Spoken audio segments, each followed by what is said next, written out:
would like to take a moment to mention the incident, the incident. allegations against us. Some people have been saying that we like to spread misinformation on the line. They're absolutely correct. We love lying on the internet. It is pretty funny. But the second thing we love most is actually looking up this stuff that we talk about, okay? So, after we talked about Xenoblade last time, where you were very distracted by playing Warframe, and I was just wrong about half the things we talked about, now we've decided to look it up overnight, and we've figured out what we were talking about before. So, are you ready? Oh, that's for worms. Oh, that's sick. So, are you ready for the full timeline of Xenoblade 1 and then us talking about Xenoblade 2? Are you, Chat, are you ready to learn the entire story of We're Xenoblade here with Chad 1 going and 2? absolutely brazy. They're going brazy. Chat, Chat. chat, Chat? chat. Chat, I need a single yes. Skibbity? Please. God. Anyway. Okay, cool. All right, you see, they said I'm ready. All right, so babe. So we start Selective reading. We start the universe off. Before the universe existed, we have Klaus and we have Geonosis. What's the girl's name? Gemini. I don't remember what her name We're was. looking it up. Look it up. What's the girl's name? Gemini, Geonosis. It's Klaus, Geonosis, and then the computer program that they're working on is Alvis. Klaus and Galea. Galea. Close that. We don't need that. We already know the full story. We just need details. So Klaus, Galea, and the computer program they're working on is Alvis or Iondotis or some name starting with an A at all points in time. And by creating this computer program, Aonis, they create universes. And then it causes a Big Bang event because they created a universe in the computer. So Xenoblade 2 kind of retconned a little bit of it. They were in the middle of a war, and so they were trying to escape into the simulation that they created, and it wasn't ready, but Klaus decided to hit the button anyways, and it caused a huge explosion, and essentially created a new universe and created Bionis and Mechonis in one universe and Ionis in the other, the world of Xenoblade 2. Okay. So, we're starting with Xenoblade 1, obviously, because that's the timeline. So that explodes. Klaus decides to call himself Zanza, and Galea decides to call herself Mayneth. Well, okay. The spirit of Klaus is in Xenoblade 1's universe. He calls himself Zanza, and Mayneth calls herself, or Galea calls herself Mayneth. Bionis and Mechonis are conceived, and the Bionis is the representation of Zanza, and the Mechonis is the natural representation of Galea, who is Mayneth. So then we had these two things in existence. Zanza decides to create a bunch of life to live on the Bionis. And Mayneth creates a bunch of mechanical life on Mechonis.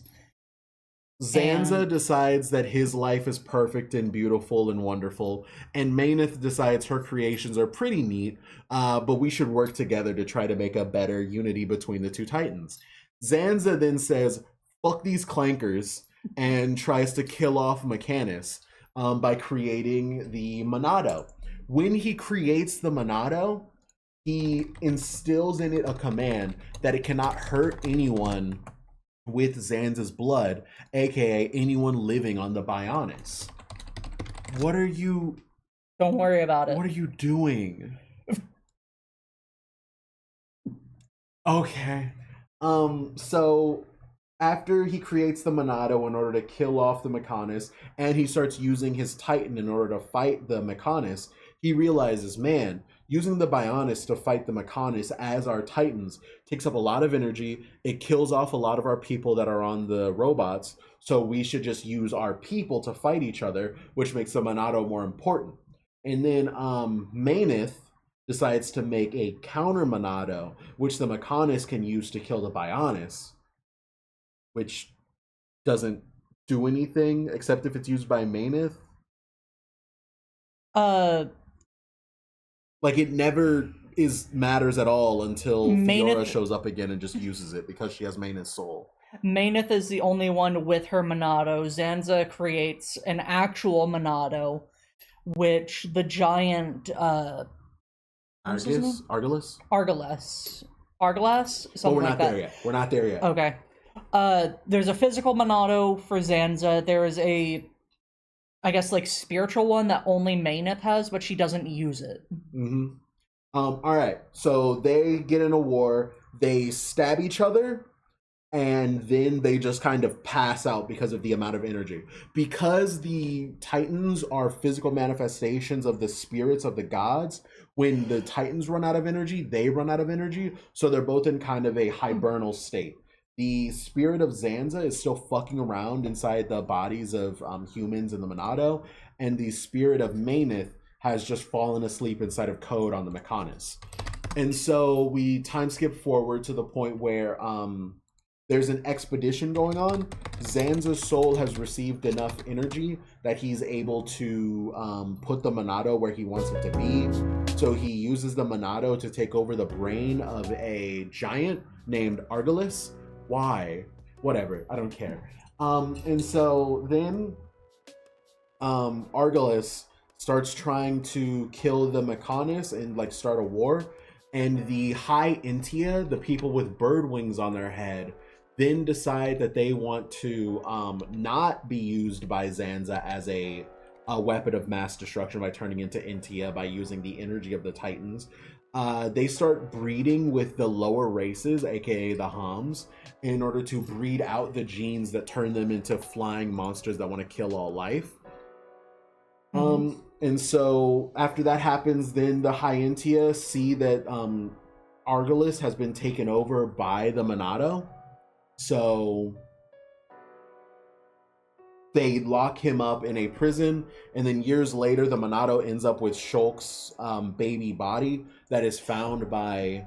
What's up? I just want to say real quick, they didn't cover it in the lore recap. The body of Shulk that they find there, that was Shulk himself. He dies, but then Zanza goes into his body and revives him. So they find Shulk's body with the Monado. And Shulk's baby body is dead? He's like 3 or 4 years old. He's a small child. A small child who is now possessed by a portion of the spirit of God. Yeah. And they also find the Monado. And so then Dunban and his expedition group find the Monado and baby Shulk. They bring Shulk down to the ankle of the Bionis so that he can be raised safely, while Dunban takes the Monado and fights on like the edge of the Mechonis sword into the Bionis. Just like Isaac. Stop. I can't read that. And so there's now a town built on the edge of the sword of the Mechonis where Dunban... Their colony is on the Bionis ankle. Sword Dunban, Valley. Where he lives? Dunban, where he lives, where he fights off the Mechonis? I think they're the shoulder, actually.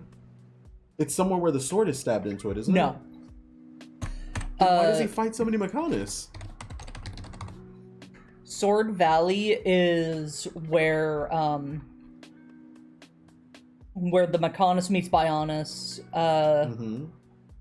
It is... Yeah, the sword is stabbed into that. The point where the Mechonis sword is stabbed into the Bionis. Yeah. Yeah. That's not where their town is. Yeah, Shulk lives in the ankle. Dunban lives in Sword Valley. No, he doesn't. What? Then why does he fight so many Mechonis? Because the Mechonis are invading from there. Yeah. The Mechon have a bunch of foot soldiers, and they saw that the Mechon were preparing to invade, so they go there to fight. It is on the Bionis' right calf muscle, directly beneath the Bionis' thigh. So, fuck. Okay, so Dunban becomes the hero Dunban. They're over here. The sword is stabbed in, like, into the stomach chest area. Why not just show that picture? Yeah, that's a good idea, too. So, the Mechon sword is, like, right there. Their town is, like, down here? Okay. Or, like, down here. Okay. And so, over time, through the use of the Monado, Dunban becomes the hero Dunban because the Monado is really good at killing the Mechonis. Using the Monado effectively ruins Dunban's right arm to the point where it's almost useless. And it reaches a point after like 10 years of using it that he effectively can't fight with it anymore. And so then Shulk is old enough to visit the town that Dunban is in. And when he's visiting the Mechonis attack, Dunban can't fight back because his arm is ruined, and Shulk picks up the Monado. Shulk, Dunban, Ryan, and Fiora all live in Colony 9 together. Okay. Dunban is Fiora's older brother. Ew. Shulk is a scientist working with the military, which is also stationed there, and Ryan is in the military training to be a soldier. Okay. So then the whole Dunban can't fight anymore. Shulk picks up the Monado. And it turns out that Shulk is the rightful wielder of the Monado because he can use it without being damaged. And also, when he picks it up, he's able to see visions of the future that makes him really good at fighting against the Mechonis. He cannot control the visions, though. Yeah. They only happen when people near and dear to him are going to die. And then he also just gets like random visions here and there. Whatever Zanza can use to manipulate him into unlocking more of the Monado's power. Yeah. Yeah. Skip past a bunch of stuff I care about. Don't care about. Shulk reaches the High Intia place. He meets Manus? I'm sorry, what? The High Intia princess that they meet up Melia. with. Melia. They meet Melia. Melia is talking about these evil creatures, the Telethia, which the Telethia are the High Intia when they are pure enough of blood of the High Intia, and there's enough ether, which is the energy that the Titans create, is around, and they're monsters that want to cleanse all life from the the Titans. And it turns out that blah blah blah evil plan, the High Intia are being turned into the Telethia. And so they have to go to the prison section of the High Intia area, and Shulk meets the giant calling himself Zanza, who is Argolis, who has been taken over by the Monado, which means that he's being possessed by Zanza. And Zanza's like, oh yeah, I'm the one who created the Monado. I can unlock the full power of the Monado. Because at this point, they've started fighting Faced Mechon. And Faced Mechon can't be hurt by the Monado because the Monado can't hurt Bionis people. The Faced Mechon have people of Bionis piloting them. So... If your soul is Bionis, the Monado can't hurt you, even if that means that you're a Bionis inside a giant mech suit for some reason. Mumkar is the one that's piloting Metalface. Yeah. He is a Hom, and when he's fighting with Dunban at the beginning, the 10 years prior, he gets caught by the Mechon, and it looks like he dies, and then later on there's a reveal that they took his body and turned him into half Mechon so he can pilot the faces. And so then the giant calling himself Sansa dies and tells Shulk, hey, by the way, I unlocked the full power of the Monado. I turned off the thing that's causing you to not be able to hurt Bionis people anymore. So then he's able to fight off the Faced Mechon. Then after that point, they all get like knocked off of where they are on Bionis and fall onto the Mechonis. Like the cut off arm of Mechonis. And then they meet all of the like half Mechonis people who are actually really nice. Yeah. But it turns out that the leader of the Mechonis has decided to self-destruct the Mechonis. And so they have to go to the reactor in order to stop the Mechonis from blowing up and killing everyone in existence. Right? Like there's a reactor that's going to blow up. No. It's going to kill everyone. Egil decides that he's going to use the Mechonis to destroy the Bionis because he thinks that the Bionis is evil, and it is. The best way for everyone to survive is for him to destroy it. Jesus Christ. And so he, like, slightly awakens the Mechonis, removes the sword, and everyone gets knocked off, and they get onto the fallen arm of the Mechonis, which was knocked off, like, years ago. Like 1,000 years ago. Mm-hmm. And they run into the people of the Mechonis, which I don't remember. And the fallen arm... The Machina. They find the hidden Machina village, and they decide that they need to go to... They need to go to the reactor to turn it off, because not only is it going to kill a bunch of people, but also it's blocking off the Monado's true power, which just got unlocked. So he was back to not being able to hurt the face to Mechon again, which was a big problem because there were more of them now.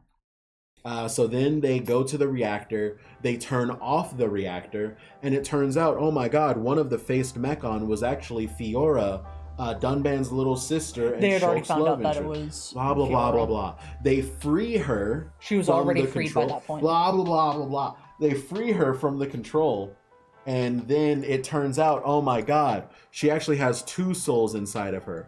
One is Fiora, the other one is Mainith's. Mainith's soul? Maineth's soul is inside of Fiora. Mainith's soul is inside of Fiora. That's Dunban over there. That's so real.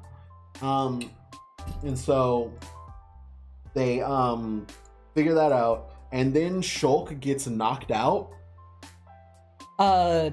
Dixon, I had a picture of him. Dixon, who was another one of the people that was fighting with Dunban at the beginning, he shoots Shulk in the back. After Shulk is talking with Eggle, and he's like, I'm not gonna kill you, because we can work together to figure this out, and then Dixon shoots him in the back. And then after he gets shot, the spirit of Zanza that lives inside the Monado and Shulk break free because they've gathered enough ether to be able to create their own body. Then takes the Monado from Shulk's hands. Fiora, inside her soul, Mainith wakes up, tries to kill Zanza because Zanza is super evil. Zanza then kills Mayora, and then takes her Monado, and then just kind of fucks off. Shulk then talks to Aegis, aka Adonis, aka a bunch of different names for the A name of the program that is meant to run the simulations that these planets exist on, and effectively says, you're not a little bitch, are you, Shulk? You're really gonna bitch out on this? And he goes, no, I'm not a little bitch. I'm not gonna bitch out. And he goes, okay. And so he gives him the power of a Monado, but not a Monado. So then he creates a weapon, and he uses his power of Monado that he has inside himself in order to fight off the enemies until he eventually reaches Zanza again. And then beats Zanza, takes his Monados, combines the two Monados of Zanza and Mainith alongside the power that Aegis gave him, creating the true Monado, which he then uses to kill Zanza, where he then meets Klaus, who was the original Zanza, but from before they did the universe convergence thing. And Klaus is like, oh, you fucking dick, can't believe you would kill the things that are keeping you safe. Would you rather keep the world in stasis or it's let the world Alvis progress? that's talking to him, not Klaus. Alvis is the program that was, like, keeping the world together. It's the program that was created that made these universes. Yeah. Yeah. And so then he decides, oh, I want to leave the world in stasis, which also somehow means the world is going to progress, because he then uses the true Monado in order to reshape the entire world that they live on, removing the necessity of the Titans and just making land masses that everyone can live on. And that's Xenoblade 1. Doesn't that make perfect sense? Mm-hmm. Oh my god, we did it. All right. So, yeah. Xenoblade 2. You ready to speed through this? I don't like Xenoblade 2. All right, so here's what you need to know about Xenoblade 2 in order to make Xenoblade Chronicles 3 make sense. There's some stuff that you got to understand. So we're only talking about this to make when Anna talks about Xenoblade Chronicles 3 makes sense. The Titans that exist in Xenoblade 1, where it's the Mechonis versus the Bionis, Titans are now much smaller, and people still live on them. But now there are Titans that are like the size that only one hut can be built on the back of them. Yeah, Dixon does look exactly like Dixon. Yeah. And then there's the Mechonis kind of exist in like Blades, but not really. No. Xenoblade 2 has nothing to do with Xenoblade 1. No, that's not true. Well, okay, yeah, that's not true. There's no, like, Homs and Mechon. In Xenoblade 2, it is the humans, there's Garmati, there's Napon, and then there's Blades. Blades are... There's no way Blades aren't related to the Mechonis in some way. Blades are not related to the Mechonis. Blades are baby Titans. Yeah. Titans... exist, they grow bigger, they grow stronger, they die of old age, and then they leave behind a core crystal. Core crystals turn into blades when they attune to someone who is a driver, which a driver is a Bionis person who's capable of connecting with the crystal. And then that crystal turns into a blade. And then as that blade grows stronger over time by connecting with different drivers, they then become a Titan, which then grows old, dies, and then leaves a core crystal, and the core crystal becomes a blade again. Yeah. Blades are supporters, they give power to their drivers, and also typically their weapons. Yeah. Rex, who is the main character of Xenoblade 2, finds Pyra after dying by being betrayed by the evil group in the game. Pyra gives half of her heart, or her core crystal, to Rex to keep him alive. Blah, blah, blah, bunch of stuff. Nia is a blade, which ate a human. What? Nia, is she a blade eater or a flesh eater? Nia's a flesh eater, isn't No. Technically, Nia is both a blade and a driver. She is a legendary blade. This is explained way later on, but... Yeah, Nia's a flesh eater. No, she's not! Nia is a Gormati. She is also a legendary blade. Does Mithra Pyra have a fantasy setting version of dissociative identity disorder, or am I misremembering? Effectively, Numa decided this world is too cruel and evil to exist in. I don't want to experience this anymore. So she shut off portions of her brain in order to become Mithra. And then Mithra decided, oh no, this world is too evil and mean to live in. So she shut off portions of her brain in order to become Pyra. Yeah. And then Pyra's too stupid to want to do that. So Nia, when she is a driver, she has Dromark, the cat, with her. Where is he? Just...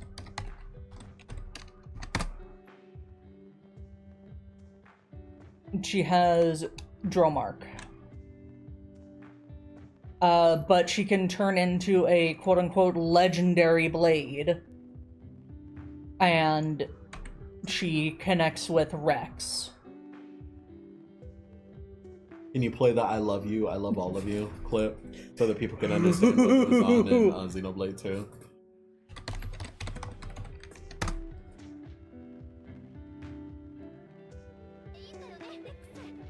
It's in Japanese!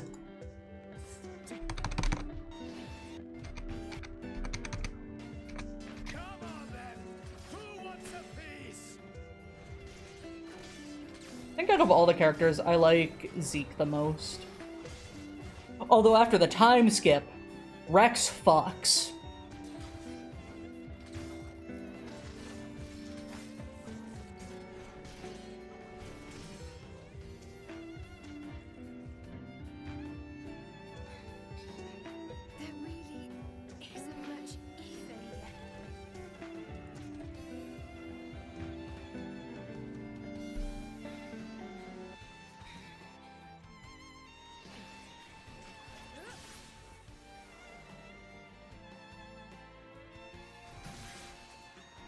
Oh, I went too far. Hold on.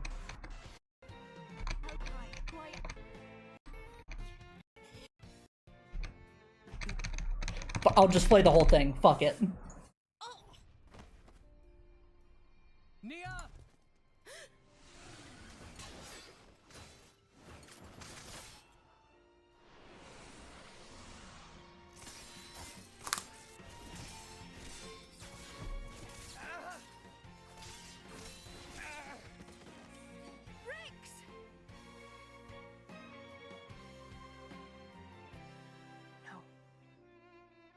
No more. I won't hide any longer. I won't hide who I am. No more!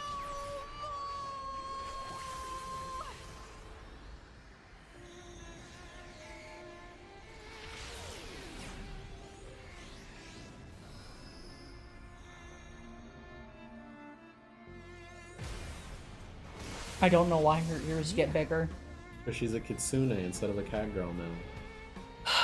I hate that you're right. A blade. Bladiest blade!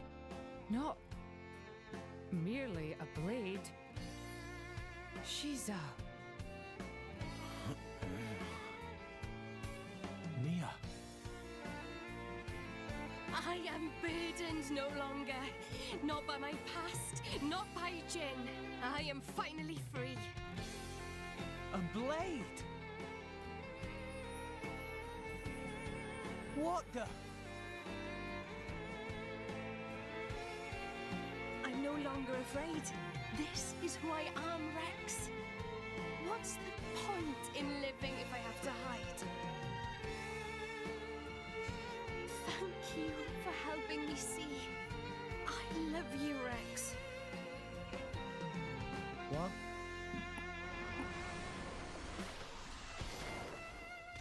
And then...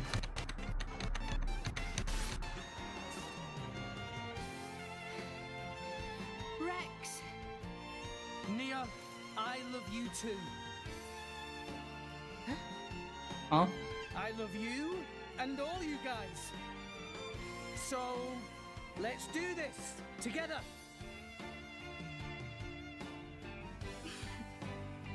British. British.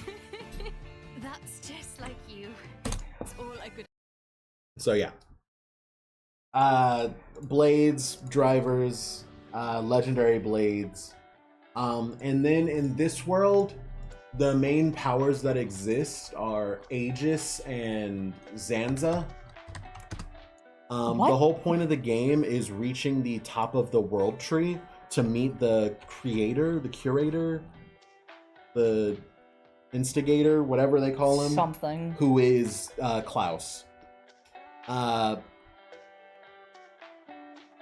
What's up? I'll show it after you're done. What's up? Just okay. Rex fucks. Those are his 3 wives and his children. Rex fucks. Uh-huh. Continue. God, I don't know where to go from here because we really don't care about Xenoblade 2. We're just trying to give information so that Xenoblade 3 makes sense. Yeah. At the end of the game, Rex finds out that Pyra, who turned out to be Mithra, also turns out to be Numa. And Numa is 1/3 of Aegis, which is, as we talked about before, the program that is running the universe. Klaus used Aegis in order to create a threefold system in order to make sure that this world could be a closed system of energy so that the Titans would recreate more Titans so that they could expand, the humans would create more humans, and the blades would create more blades. So they have this whole system of Titans become blades and blades become Titans and humans grow on Titans, blah, blah, blah, blah, blah. This is Numa, by the way. Mm-hmm. And so at the end of it, Rex goes up to the creator at the top of the world tree after Pyra killed herself. He brings back Pyra and Mithra as separate people, as you saw in that image. And they win the day and they kill Klaus, and Klaus is dead. Yippee. So Yeah, there's Numa, who is one of the Aegis, Malos, who is another one, and then... Is there a third one? There is a third one. The third one is, like, unused? Hold on. But yeah, at the end, Pyra and Mithra become separate entities. Not only is the story incredibly convoluted, also 90% of it does not matter, so it makes it very difficult to talk about what's actually going on. Oh, here we go. The third Aegis sword.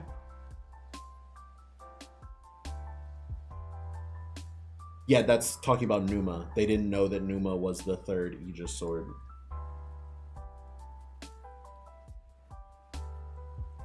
They were trying to find the third Aegis sword, and it turns out that Pyra and Mithra were the third Aegis. Yeah. Yeah. Oh no, there's only two. The two remaining. The third one is gone. The third one died. We don't know who the third one is. Third one died. Yeah. But I think people speculate that it's Alvis from Xenoblade 1. Fair. Because in the original, he has the key around his neck, and then in the definitive edition, they turn it into a core crystal. Was there anything else you wanted to say about Xenoblade 2? Do you want to play the special attack of the bunny girl? The bunny girl? Yeah, the bunny girl. The one with the horrible fucking posture? Yeah, the weapons platform. So yeah. In his original art, I can't really show it because every time I hover over it blocks it. Around his neck, right here, is the key. Then in definitive edition, they changed it to a core crystal, which is that. Which... looks just like these two, which are the oh my gosh. the Aegis. She's so correct and smart and cute. The future doesn't belong to you. The rabbit girl. God, I hate her design so fucking much. Yeah, I was afraid of that shit down there. Dahlia.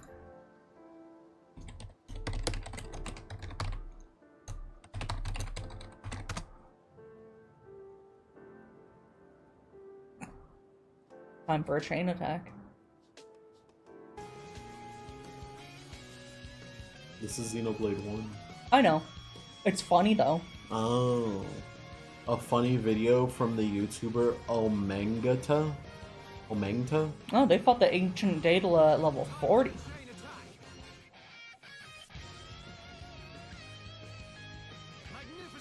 God, it's so good. I don't think Dahlia's in this, but it popped up.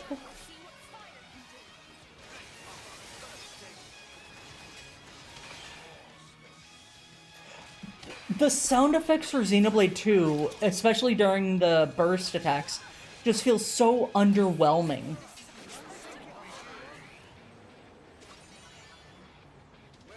Oh my god, I forgot how horrible this gameplay was to look at. Yeah! Get him, Nia. Oh, hey, Cosmos. From Xeno's Saga. Hold on. Yeah, there's no Dahlia in this.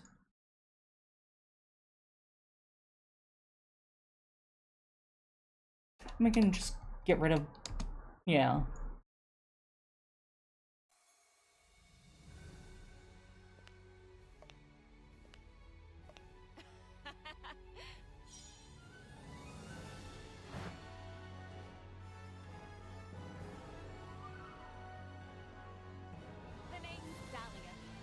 It j-